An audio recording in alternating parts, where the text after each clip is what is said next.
typed this in the chat, but I think if people were more intentional in including these strategies, we would have more investment in participation. Definitely see a much higher level of engagement and investment in whatever business or company that you are in. People who don't get a chance to speak at meetings continuously tend to have higher burnout and a lot lower investment in what they're doing. We did it in a way that wasn't considerate and thoughtful. You might get a counter reaction from people who felt preached at and done to, and it would be regressive. So I would just say that. There would just be much more of a sense of belonging and inclusion for everyone. I would say work actively with avoid inside talk, because it's so easy to just fall into that. So everyone just needs to think of it every day. To build on that, I think creating a level playing field that guides me in almost everything I do with all the meetings I design and run, and that I think was at the heart of this too. Think about how everyone can contribute their best thinking and everyone have a safe environment to do so. Today is a really important one always, but it seems even more of more fiery importance these days over the last 6 months to a year. So let me share my slides with you as my Zoom windows all rearrange. And as she's doing that, one thing I forgot to mention, because I had forgotten to do it, is that we are in fact recording. So if there is anything that happens today where you either don't want to be shown or you don't want your comments included, please know that we are recording, and go ahead and withhold that. Fabulous. Okay, guys. So the way that I'm going to run this session is we're going to have some interactive components where you're working on your own. You're going to have some moments where you're in breakout rooms with small groups of 3. And then we'll have some moments where we're going to try and conduct a group discussion back here in the plenary meeting area. And when we're back in the plenary meeting area, we're going to rely on the digital hand raising feature. So I want to start by just having everybody practice. Make sure you know where the digital hand raise is. If everybody can raise their tiny digital blue hand to start, just to show that you know how to use it, that would be a great way for us to kick off the session. So everybody go ahead and find that raise hand icon and go ahead and raise your hand. It's a little hand icon right under the participant list in your Zoom functions. So I don't see a hand. I can't find it. Can you please say where it is? Sure. So you should be able to click on the participants icon and see everybody's names. Yes. And then once the names are there, there's a little tiny blue hand that says raise hand. Everybody's looking terrific, save a few. Wonderful. Fabulous. John Barron, have you found the hand raise? And Michael Schreier? Awesome. The rest of you are doing great. So keep searching for the hand raise. When we get back to the group discussion portion, I'll ask you to raise your hand to participate. And what I'm going to do, and something you may not have experienced before, to make sure that we're able to talk to each other and build on each other's comments, every time I call on someone, I'm going to clear the raised hands and ask you to raise your hand again if you'd like to speak next. So it's going to be a lot of clearing hand raises and then raising your hand again. And we'll try that again when we get there. Okay, so Elise, if you could clear the hands for now, that would be wonderful. And can everybody, and I'm sharing my screen, so you should be able to see it now. Great. So today we're going to be focusing, as Elise said, on how to make the most of diversity during work meetings. And this session is an opportunity to meditate on some big questions. How do we get the right people in the room? That's sort of step 1. And step 2, how do we make the most of their voices and ideas once we're together in our meetings? We're going to learn some practical skills to make the most out of differences in the context of our work meetings. And we're going to learn from both behavioral research, mine and others, and from each other, because the people in this group have a lot of experience leading and participating in meetings, and I'm sure you all have wonderful insights to share with each other about what has gone well, what seems to work, and what doesn't seem to work. Great. So to begin, we're going to do one of my favorite exercises. It's called the Identity Awareness Exercise. I believe that Elise shared shared a document with you before this session. It's called the Identity Awareness Exercise Worksheet. It's a Word document. So you can pull that up on your computer now, or if you printed it out, you might have it sitting on your desk. We're going to use that worksheet, and the point of this exercise is to start to reflect about ourselves and sort of the multitudinous aspects of our identities as human beings. So the first step of the Identity Awareness Exercise, and I'm going to give you like 5 minutes to work on this on your own quietly, so I'll stop talking soon. But the first step is listing out what are your identities. You'll see this at the top of the worksheet that you should have. And there's several categories. There's family, work, social, cultural, biological, schooling, hobbies, and anything that doesn't fit in those other categories. I'm not particularly keen on self-disclosure, so it takes a lot of courage for me to fill this in with my own information, but I think it helps to see how I'm thinking about these categories and sort of the different types of identities that you might put into your identity worksheet. So, and under family, what are the aspects of family in your life that define your identity? In your work, the many different hats that you wear in the workplace, what defines your identity at work? In terms of demographics or social, cultural, and biological, your gender, your race, your religion, where you're from, your age, anything like that that is an important part of your identity, your schooling or education, your hobbies, and then anything else that doesn't fit in those categories. So I'm going to give you 5 quiet minutes to sit and fill in your own identity worksheet, just the categories that I'm showing here on my slides. So go ahead and fill them in with who you are and enjoy it. Really, really let it sink in. Fabulous. Okay, so that was step 1. That was a big one. Good job. We're going to move to step 2. It's step 2 of 2, so we're almost there. I want you to take the identities that you put into these columns, and you're going to move each one of them to the spectrum that's down at the bottom. It's relatively straightforward. We're going to map those identities on a range from unobservable at work to observable at work. So how observable are your identities to your colleagues at work? And I'll use mine as an example. When I'm at work, people can tell that I'm American, usually by my accent, that I'm a professor or teacher because that's where I am most visible to the most people, that I am white or Caucasian, and that I'm a woman. Slightly less, and you probably have picked up on all of those things by now. Then slightly less observable is that I am a psychologist, an economist. I'm about 35. I'm exactly 35, actually. A board member, entrepreneur, so on and so forth. Even less observable than those things are aspects about my home life, right? I'm a mother, I'm a twin, I grew up in a rural area, some of my hobbies. So I'd like you to take your identities in this way and start to think about them along this spectrum of observable versus unobservable. Where do each of your identities fall? How observable are they, both in terms of people looking at you and by people listening to you? What can they see and what can they not see? So we'll take another 3 minutes to take all of those identities and list them along the spectrum. Another quiet 3 minutes. Go right ahead.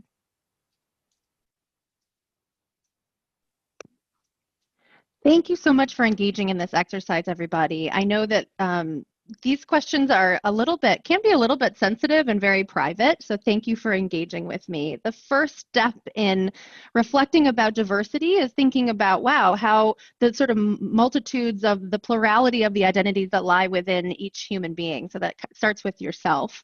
We're going to send you to breakout rooms in groups of 3, and one by one, I'd like you to start by briefly sharing 2 to 3 aspects of your own identity that are important to you, and are these aspects of your identity observable at work? So just quick summary of the exercise you just did, sort of share it with your group members. Then as a group, I'd like you to discuss this idea of covering. Is there an identity that you actively work to hide from your colleagues at work, and in what moments and why? Which aspects of your identities make you feel privileged or disadvantaged in your work setting? And how do you and your organization manage issues of diverse identities during your work meetings? Are there things that you or your organization do that are particularly effective effective or ineffective. And of course, as I said, this can be a sensitive exercise, so please don't feel obligated to share anything that you don't want known by your small group or by the large group. All right, Elise, I think we can send people to breakout rooms if there aren't any questions. All right, everybody. So the questions for the breakout rooms are in the chat. Most of you will be in groups of 2. There are a couple of groups, or 3 groups of 3. There are a couple of other little vagaries in terms of the number of groups. And then if you need to come back to the main room because the breakout room is not working for you for any reason, please go ahead and feel free to do that. Okay, you've got 10 minutes and we will see you all back soon. Have fun, guys. Looking Awesome. for the rest of the Thanks. session. Yeah. Thanks, Kavita. Yeah. Welcome back, everybody. Thank you. All right. So if you haven't seen this, Alison's got slides up, but you can also sort of in Zoom, you know, move things around so you can see all the people, and there's all kinds of gallery view features that are awesome possum. Fabulous. Welcome back, you guys. I hope you had a wonderful breakout room time with your small group talking about your identity awareness maps. I was connecting with a couple of participants who arrived a bit late, and we were remarking on how this exercise on the surface seems quite simple, right? It's 2 steps, it's pretty straightforward, but when you get into the nitty-gritty of it, the depths of your identities are so fascinating and so important. And when we're sitting in a group like this, everybody has that rich identity and that information to draw on. So as I said before, we're going to be clearing your digital hands sort of relentlessly. So if you can hover over that blue digital hand raise, get ready to get in on the conversation. I want to start from a sort of high level. What interesting things emerged from your discussions in your breakout rooms?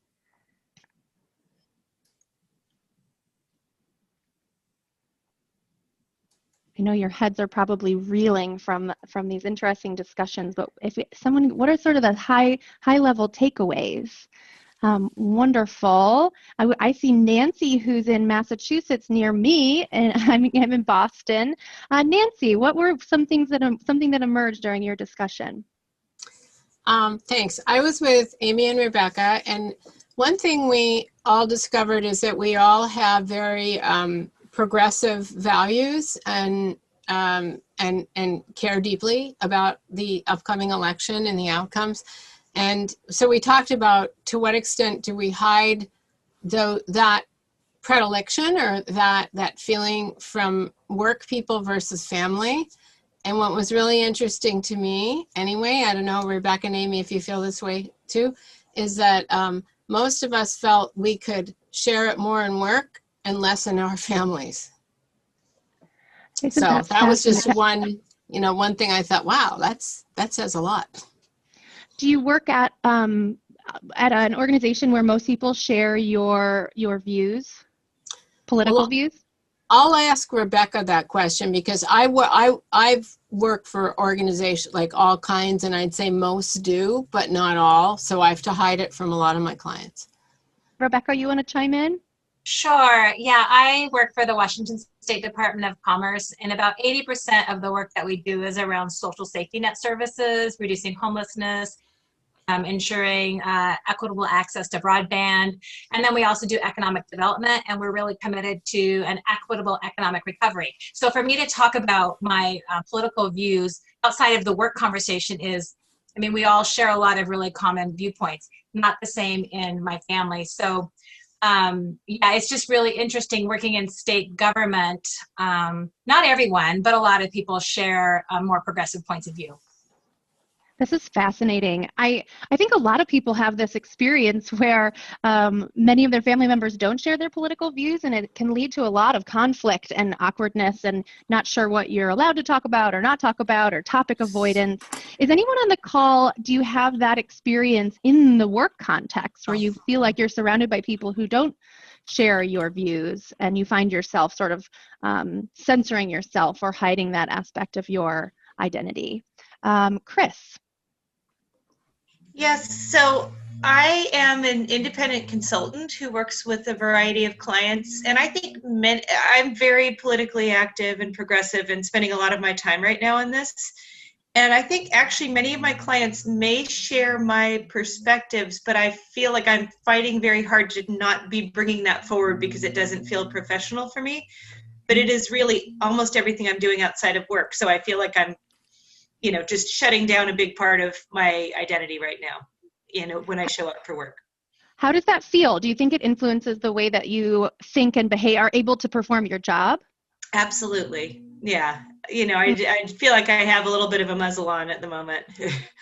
Yeah. Yeah. Let's move away. I'm sorry that you're feeling that way. I'm sure many of us are feeling that way these days. Politics is one topic, one area that tends to make us feel this way because it is often unobservable, especially at work. It's not something that we often discuss, or it feels like we shouldn't discuss. And so there's a lot of sort of censorship and awkward sort of walking on eggshells, especially in the workplace. I want to move away from that, sort of extract away from politics, even though politics are on at least the Americans' minds very heavily right now. What are some other aspects of your identities? What sort of other themes emerged from this exercise? Denise or Dennis? Am I saying that not right? Dennis? Yeah, sorry. Hi. Hi. Hi, Alison, Dennis. One of the things that we've observed, or I've observed more so in the last 29 weeks since the UK went into lockdown, was that I've shared with my team my challenges from type 2 diabetes and heart failure, and kind of made it a thing that we all cheer me on rather than it's something that I have to hide from, if that makes sense. Because in a lot of work that you do as I find myself having to turn down dinners or turn down opportunities to network because of that challenge. And I kind of felt like it wasn't worth being negative about it. It was better to be open and transparent. And actually now what happens is my team, my other directors all cheer me on quite positively, if that makes sense. They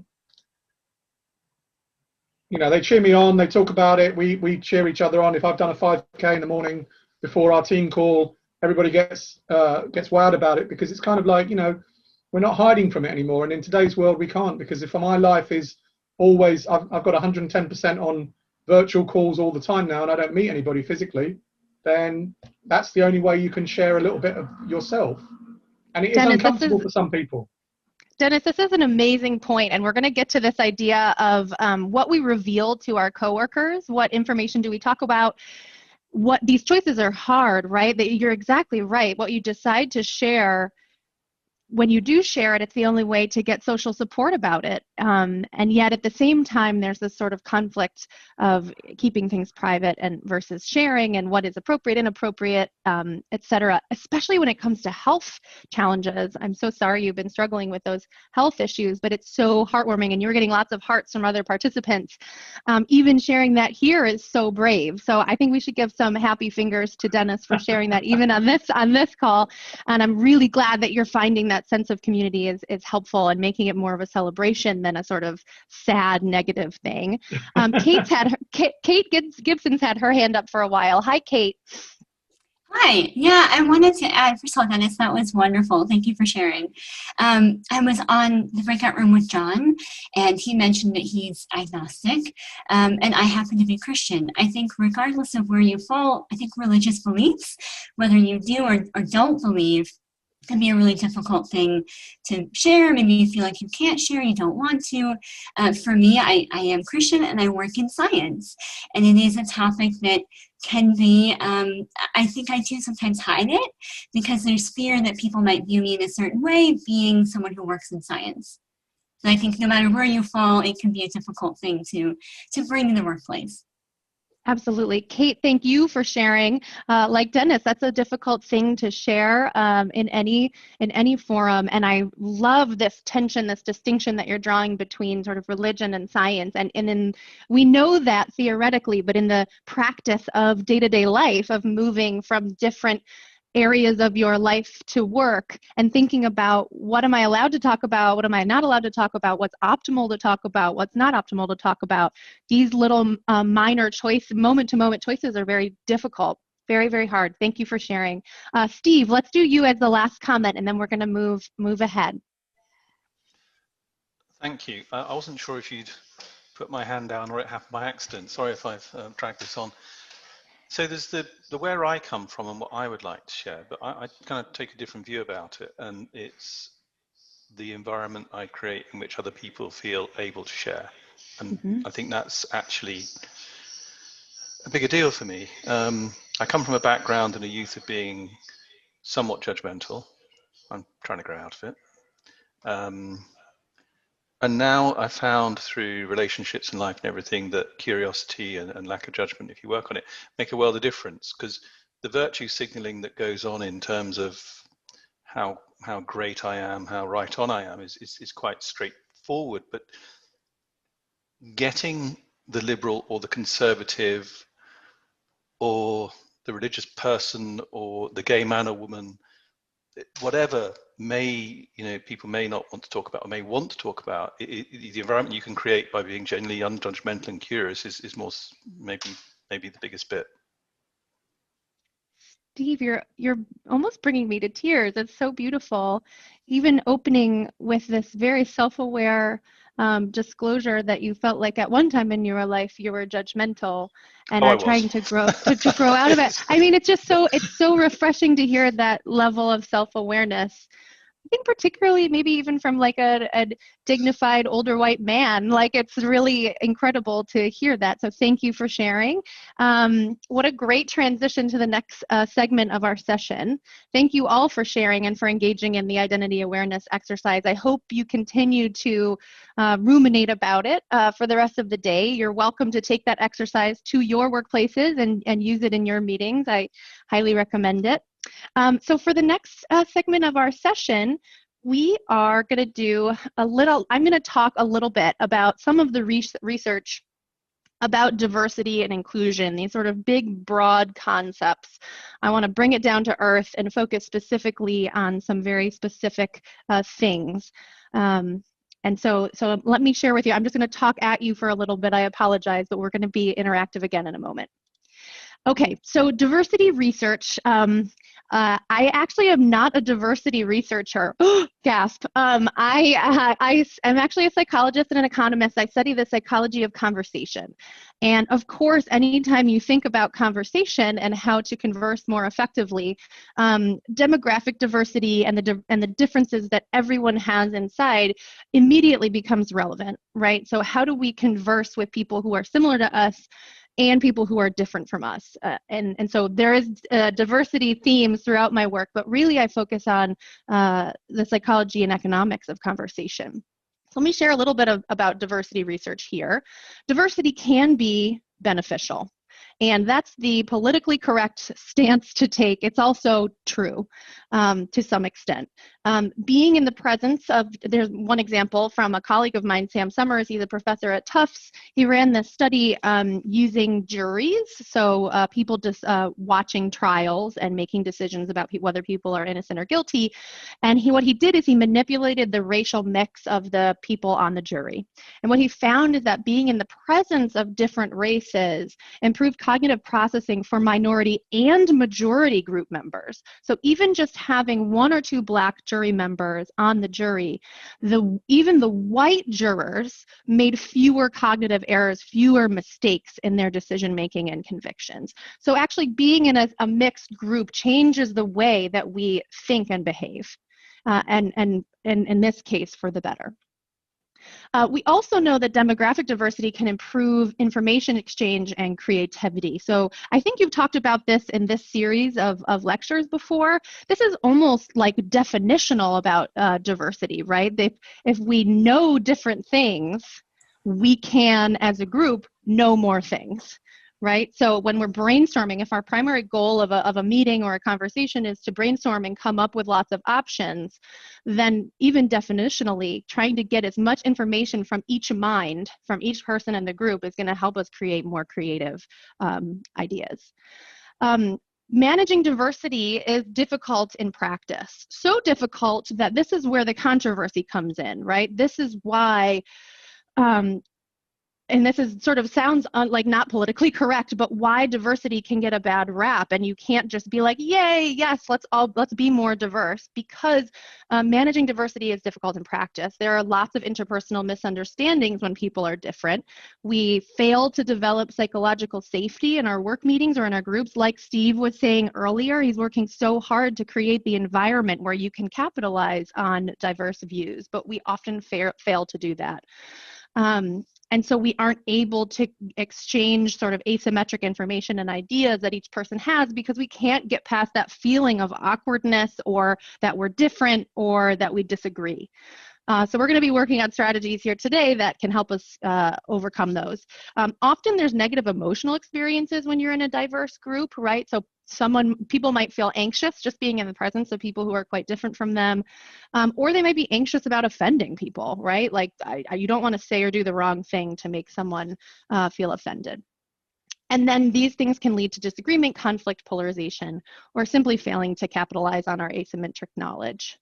But ultimately, diversity is necessary. So even though it's hard, we need to do it, both as a matter of efficiency, and this is sort of a productivity goal in terms of information exchange and productivity. It's also necessary as a moral imperative, right? Like it is the right thing to do, and we need to do it, and we need to achieve it.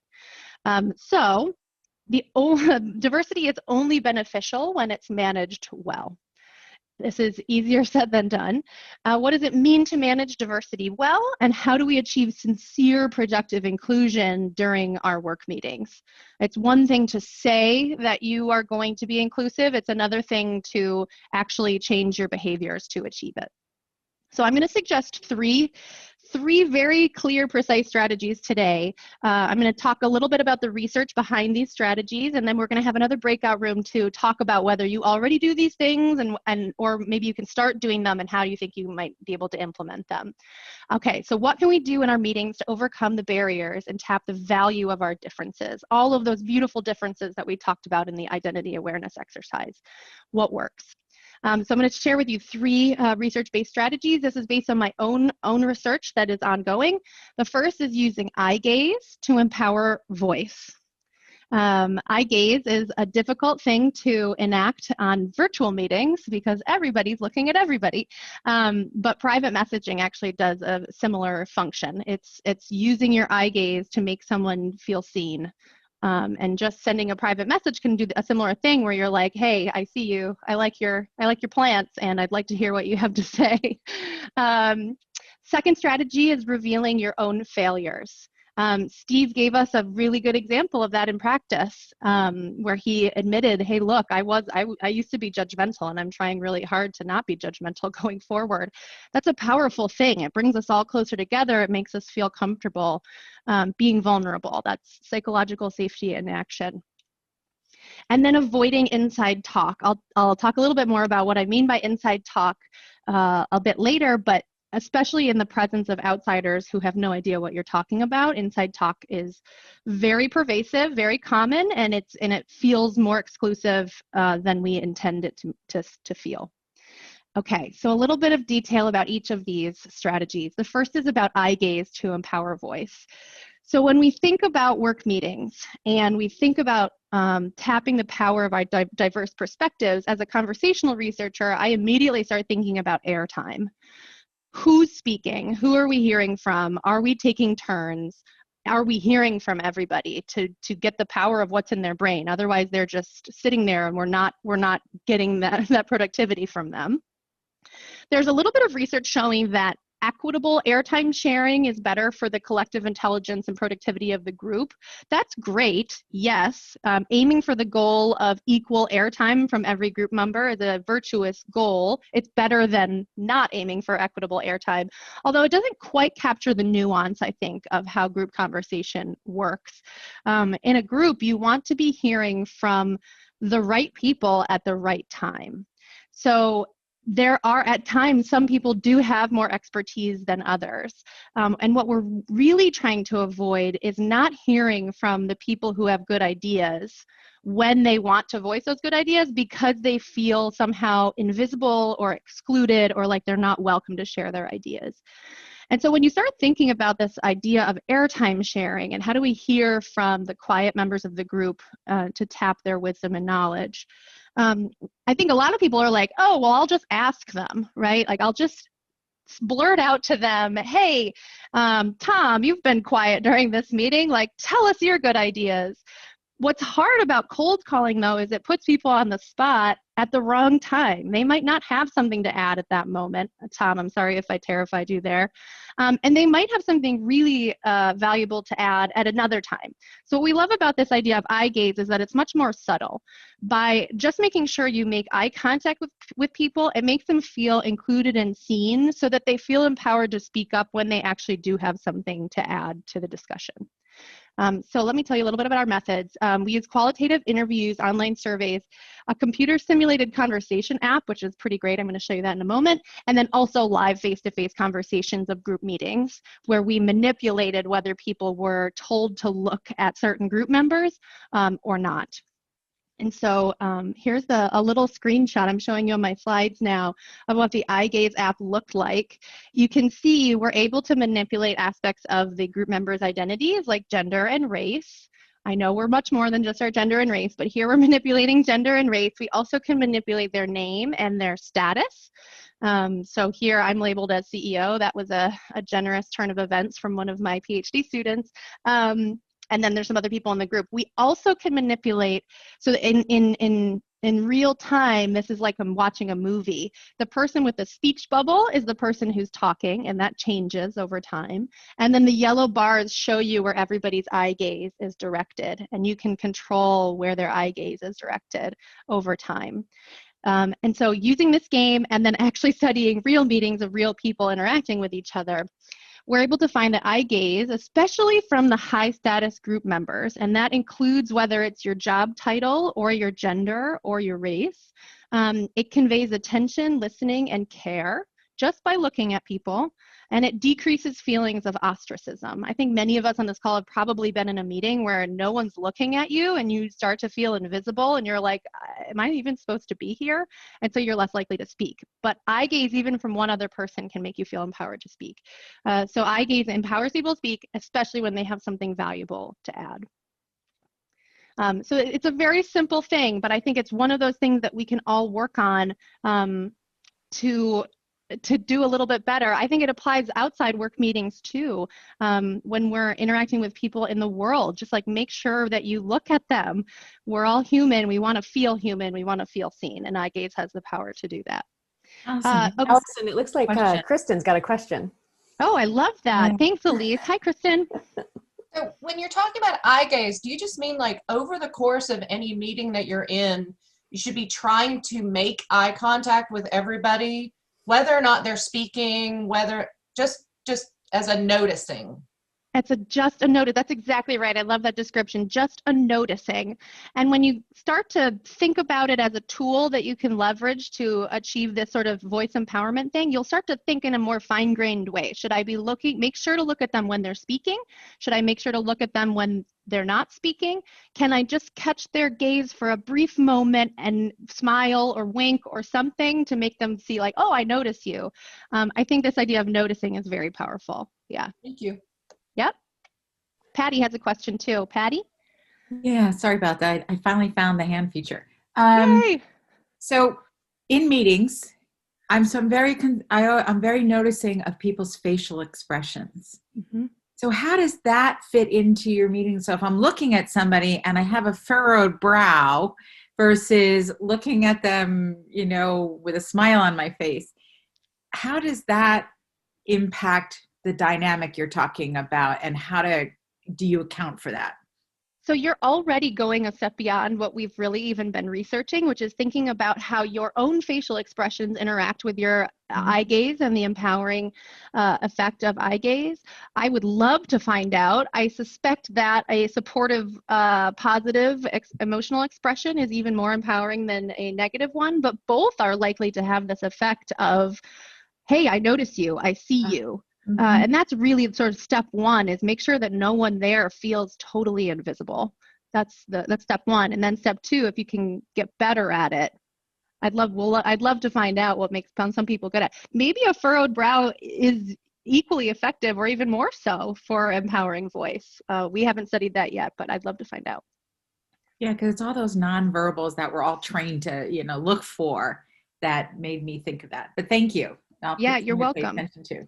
You're welcome. And these fine-grained, so every moment of every conversation that you're in, you're making like a deluge of decisions. You're deciding what to say, how to move your nonverbals, your body and your face, and your prosodic cues. These are things like tone of voice, silence, interruption, laughter.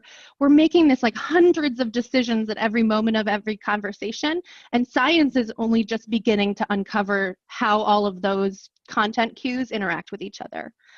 So hopefully I'll have a better answer for you in a few years. Okay, I'm going to forge ahead. The second strategy I'd like to present to you is revealing your own failures. We saw this in action earlier in the session. This might be intuitive to some of you, but in practice, we tend not to reveal our own failures. In fact, we live in a culture where everybody's displaying their best self on their resume and on social media and in conversation. We don't want to have food in our teeth and smell bad and stutter and right? Like it's embarrassing and we want to seem like perfect and cool all the time, and we're just not. We're human. So revealing your failures can be a very powerful strategy thing to do for group cohesion. So in our research methods, we use online surveys and experiments across an array of contexts, including job interviews, entrepreneurial pitches, and work meetings. And we manipulated whether people in the group revealed only their successes or both successes and failures. In particular, the failures they encountered on the path to success, right? So this is someone who has achieved success, and they either did it easily or worked really hard to get there. What we found is that revealing your failures and your successes, not just your successes, decreases envy, the envy that other people feel towards you, and instead increases their admiration, right? Like they don't resent you for achieving something good. They admire you for working hard to get there. In a group, it improves trust and psychological safety. And this is especially true from high status group members. So often like the meeting leader or the group leader, someone that everybody agrees is successful. It's almost costless for you to reveal failures, and they don't need to be egregious failures. They can be very small moments of vulnerability that bring the group together and make other lower status members of the group feel comfortable disclosing their failures as well. This is such a powerful effect that there's this really cool paper that came out recently showing that even robots who reveal their vulnerability to a group of humans make that human group feel closer to each other. So this is vulnerable robots positively shaping human conversational dynamics in a human-robot team. I thought that was kind of cool. So don't be afraid to share your failures. The third strategy I wanted to share with you based on our research is about inside talk. And Elise and I talked a bit about you don't need to avoid inside talk all the time. You just need to avoid inside talk in a mixed group. So let me tell you what I mean. What is inside talk? I'm talking about callbacks and conversation to anything previously discussed within that conversation or across many conversations. It can include inside jokes, complicated jargon, specific phrases, and any questions or topics that had been raised previously. So if you have a conversation and then the group composition of people changes, you can't reference back to something that was already said because some of the group members won't know what you're talking about.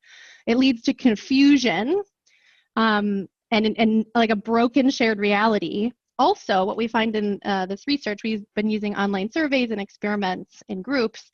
The insiders love it, right? Inside talk feels really good when you're inside it. It feels like you're standing in the sun and you guys are close and you've got this inside joke or inside knowledge. But the insiders tend to underestimate how painful and confusing it is to outsiders. And there's all kinds of behavioral responses that outsiders do, like they try and laugh along with you, or they might ask a question like, what the hell are you talking about? But it's not a good feeling to feel like you're on the outside, and it can actually lead to a sort of broken meeting dynamic because not everybody's following along. So in a heterogeneous group, we need to avoid inside talk. However, Elise made a good point, which is sometimes we can design the sequence of our meetings and groups so that you optimize inside knowledge as well. So she suggested this idea of If you take people who do have inside knowledge, break them into groups and let them go really, really deep on their shared knowledge, then bring those subgroups back together and try and share that sort of specialized knowledge with each other. It can be a really nice way to integrate shared knowledge. At this point, here's the problem with inside talk. You can monitor your own inside talk and stop doing it in the presence of outsiders. What happens if someone in your meeting starts doing it? How do you respond? So right now, I'd like to make use of the chat function and ask you, I want you to imagine you're sitting in a meeting and one of your well-meaning colleagues brings up some inside talk. What will you say? I want you to type in some specific phrases of things that you can say in that moment to help smooth it over for the people who might be feeling excluded, ostracized, or confused. So go ahead and type in a phrase that you might use.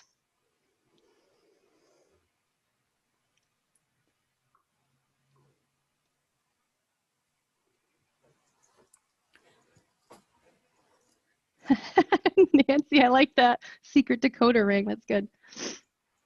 Can we spell out the acronyms, please? Yes. Can you enlighten the group? Tell me more. Appreciate your inside knowledge, but make sure we include everyone. Not sure I'm tracking. Great. Greek to me. So you start to get this flavor. These are really assertive questions. These are very assertive things to say.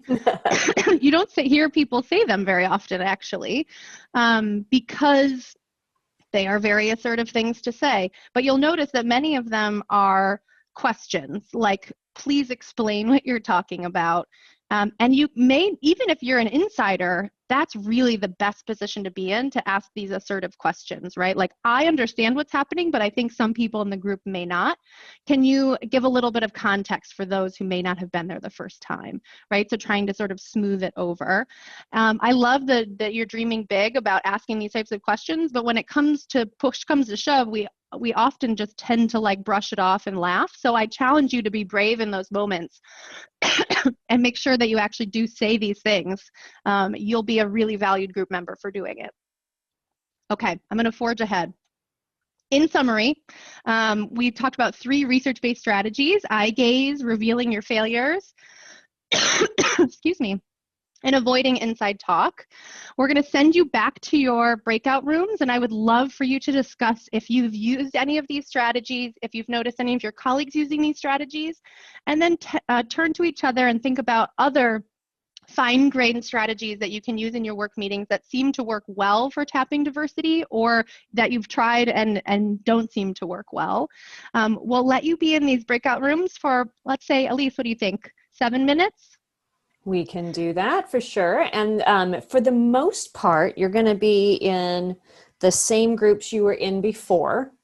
But we've had some folks shift around, so we do have some changes in group composition, just a little bit. Perfect. And then as you work on this is completely optional, but we've set up a group map where you can just sort of explore, right? So if you have in fact used some of these ideas, where did they work? Where did they not work? And then what are some of the other strategies that you've used? So those of you who are professional facilitators and group leaders on this call, I know that you have strategies for both, like Alison mentioned, maximizing divergence before you then try and bring those ideas together, right? So if you're working in a hospital situation, you have the nurses talk together and the doctors talk together and the administrators talk together before you put them all at the same table. Otherwise, you don't get everybody's voice out. So there are all kinds of things that beyond what Alison has talked here that we do in practice that it might be worth sharing as well. So instructions are in the chat. Again, the group map is entirely optional. Anything else on this one, Alison? No, I think just go for it. We're going to regather as a plenary group after the breakout, and we'll do a group debrief together. So we'll see you back here in about 7 minutes. Okay, and if you don't want to be in there, go ahead and just pop back out again. So off you go. Bye. Bye, guys. Have fun. Kristen, Elaine, Paul, how was that? Everybody else will be back momentarily. Yeah?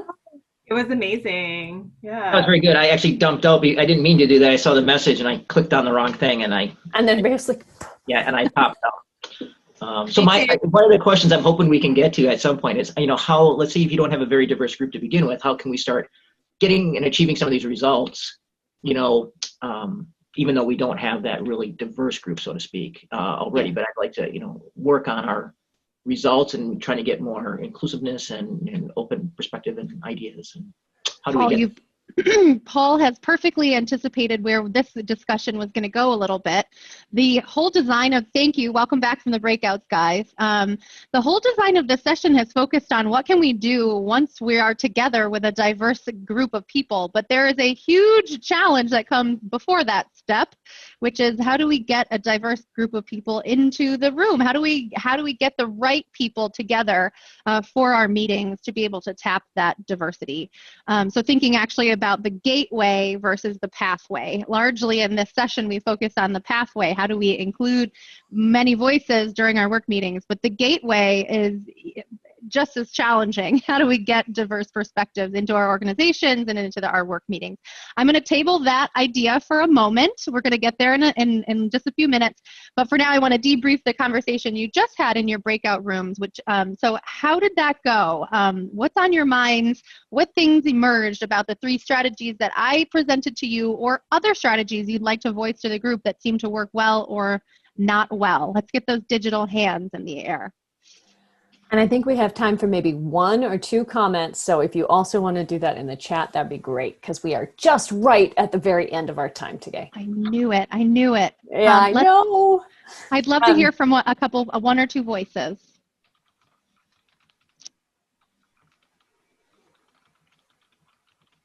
All right, I'm going to take Elise's cue and looking at the clock. Let's have people type in 1 takeaway from the breakout room. We can get sort of more aggregated voices if we have everybody type in 1 takeaway from the breakout room, something that seemed very helpful or something that you learned from that discussion.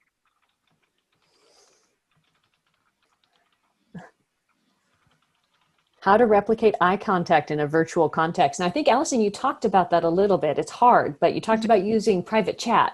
Exactly. So sending a private message to a specific person it's essentially the same thing as eye gaze, right? When you look at somebody, it's kind of saying to them, I see you and I'd like to hear from you. So if you private message somebody, hey, I see you and I'd like to hear from you, it can kind of be a proxy for eye gaze that you can't achieve during virtual meetings. It's one of the many things that virtual meetings you can't do that you can do face-to-face.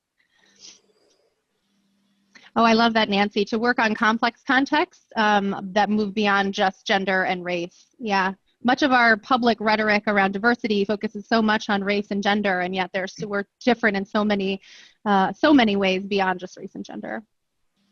Body language, yep, love it. Yes, so Amy, good point about the diversity of ways that people can participate that are not just voice. So this is one advantage that virtual meetings have over face-to-face meetings, is that you can have all wonderful people like you typing in their amazing ideas in chat while someone else is talking. So you can download the contents of people's brains continuously and in aggregate, which is just so wonderful. And I want to say thank you to everyone for joining this session and for engaging on this timely and important topic of increasing inclusion in our meetings. With that, I will turn things back over to Elise for the final moment of the session. All right, so we are officially at time, and we're going to go just a tiny bit over if you want to stay, but if you don't, you're certainly welcome to leave. I like to end every one of these sessions with what we call the bottom line up front. So these are educational sessions, and what we want to do is we want to say, okay, for those of us who could not attend with us today, what is the one thing that we should carry out for them? So if you were going to say, hey, you should watch this recording, or hey, you should take away some ideas that I picked up from this session with Alison, what is that bottom line that you can quickly give to them? And in today's specific instance, the bluff that we're looking for here, the bottom line up front, is if the people in your workplace were to apply some of the ideas and strategies we've learned here today, what might become possible? All right, so if you were to apply some of this in your workplace, what might become possible? And in these last couple of moments, both in the chat, or I just invite you to go ahead and unmute and say hi, because we are down to a smaller group at this point. I typed this in the chat, but I think if people were more intentional in including these strategies, we would have more investment in participation in virtual meetings. Thank you, Amy. I think that we'd definitely see a much higher level of engagement and investment in whatever business or company that you are in. People who don't get a chance to speak at meetings continuously tend to have higher burnout and a lot lower investment in what they're doing. Thank you, Kitty. I wonder if we did it in a way that wasn't considerate and thoughtful, you might get a counter reaction from people who felt preached at and done to, and it would be regressive. So I would just say that. All right, Steve, thank you. Well, and I think there would just be much more of a sense of belonging and inclusion for everyone. I would say work actively with avoid inside talk, because it's so easy to just fall into that. So everyone just need to think of it every day. And to build on that, I think creating a level playing field that guides me in almost everything I do with all the meetings I design and run, and that I think was at the heart of this too. Think about how everyone can contribute their best thinking and everyone have a safe environment to do so.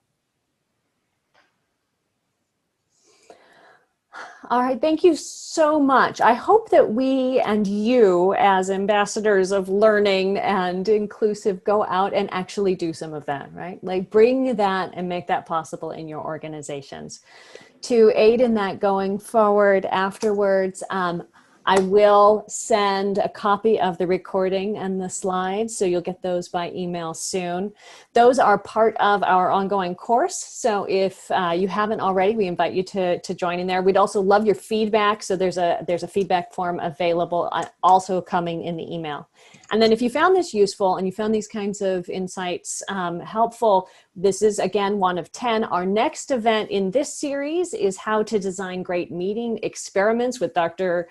Chris Lordy. As Alison will tell you, he's amazing and crazy and awesome and thinks breakout rooms are terrible. So how fascinating will that be? And then next week, not a part of this series, but related, we are running a session on how to design meeting rituals that help build in the kinds of values and culture that you're seeking to create in your workplace with Norman Wolfe. So those are both links there in the chat. I hope to see you all again in a future event. And thank you so much for coming, for sharing, for being open. Thank you, Alison, for volunteering your time to lead us all through this. Huge. Thank you for having me. Thank you for coming, guys. Go out and make change. Yes. Thank you so much. Bye, everyone. Thank you very much. Bye.